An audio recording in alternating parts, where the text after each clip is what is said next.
maraming salamat sa na nadaanan kong mga buhay. Ang hirap, nadaanan ko ang hirap noon. Pero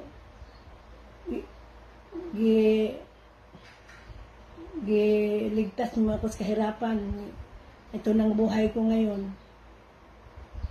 Masaya na ako. Kaya nga ay mayroong magkwento nga katulad sa akin.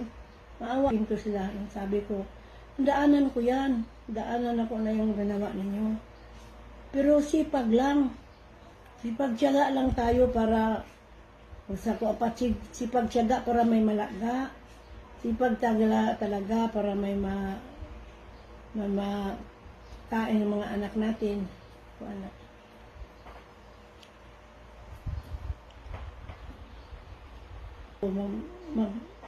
Mag-upo ko niya, magpunta ako, mag-upo ko dyan sa terrace, mag-isip-isip ko sa nakaraan.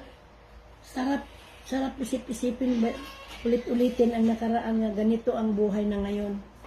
Sarap isip-isipin sa noon. Sabi ko, Lord, thank you kaayo sa kabaitan mo. Gialis mo kami sa kahirapan. Bigyan na nimo kami ng maraming pagkain. Thank you kaayo, Lord.